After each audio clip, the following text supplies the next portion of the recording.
আমার প্রিয়জনেরা, প্রভু যীশু খ্রিস্ট নামে সকলকে জানাই অভিনন্দন। কেমন আছেন? ভালো আছেন তো আপনারা?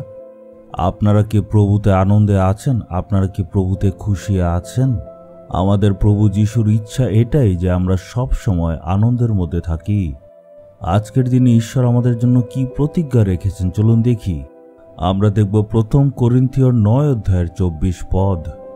ঈশ্বর বলছেন, তোমরা এমনভাবে দৌড়াও যেন পুরস্কার পেতে পারো।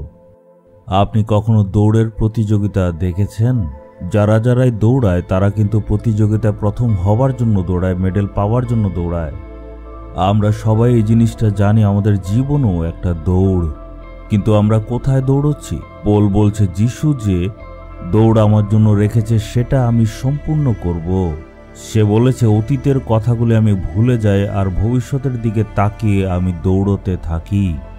আমাদের নজর যিশুর উপর থাকা উচিত আর তার দিকে যাতে দৌড়াই। আমাদের সবার দৌড়ের শেষটা কোথায়? যারাই দৌড়ায় তাদের উদ্দেশ্য একটাই, কোনো না কোনোভাবে দৌড়টা সম্পূর্ণ করে যাতে পুরস্কার পেতে পারে। আমাদের দৌড়ের উদ্দেশ্যটা কি হবে? যাতে আমরা স্বর্গে যেতে পারি।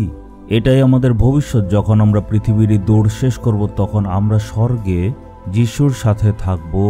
যারা প্রতিযোগিতায় দৌড়ায় তাদের ধ্যান কিন্তু এদিক ওদিক থাকে না। তাদের ধ্যান কোথায় থাকে?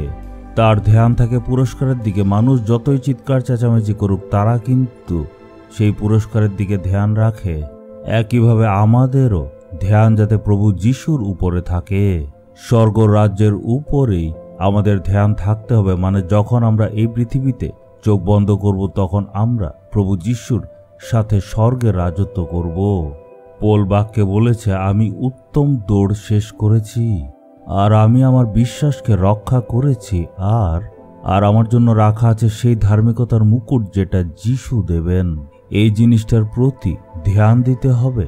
মানে আমরা প্রভু যিশুর দিকে তাকিয়ে লক্ষ্য করে দৌড়াবো আর তারপর বিশ্বাসকে স্থির রাখবো। আমার ধ্যান শুধু থাকবে যাতে দৌড় শেষ করতে পারি।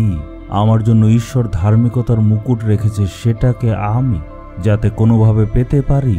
ইব্রিয় 12 অধ্যায়ে যেই দৌড় আমাদের জন্য নির্ধারিত করা আছে সেটাকে যাতে আমরা সবাই দৌড়তে থাকি, আর তখন আমরা প্রভু যিশুর থেকে একটা পুরস্কার লাভ করব। 100 মিটার দৌড় প্রতিযোগিতায় যদি একজন প্রথম স্থানে আসে কিন্তু সে যদি ট্র্যাক পাল্টায় সে পুরস্কার পাবে না। মানে যিশু যে দৌড় আমাদের জন্য রেখেছেন সেটা আমাদের দৌড়তে হবে। প্রভু যিশু আপনাকে কোন ট্র্যাকে দৌড়ানোর জন্য বলেছে ভাবুন। যদি সেবা কাজ করতে ডেকেছে সেটাই আপনি করুন। যদি ব্যবসার জন্য ডেকেছেন তাহলে ব্যবসা করুন। যদি ঈশ্বর আপনাকে ইঞ্জিনিয়ার হিসেবে ডেকেছেন তাহলে আপনি ইঞ্জিনিয়ারিং করুন। যেই দৌড় ঈশ্বর রেখেছেন সেটা আমাদের দৌড়তে হবে।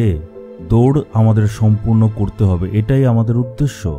আমাদের দৌড়ে যদি আমরা সঠিক থাকি তখন ঈশ্বর তার উদ্দেশ্য আমাদের জীবনে পূর্ণ করবেন। ঈশ্বর আজকে আমাদের সকলকে জিজ্ঞেস করছেন, তোমরা কি তোমাদের দৌড়ে নিরাশ হয়ে গেছো? তুমি কি নিজের মনের বোঝার মধ্যে আটকে রয়েছ?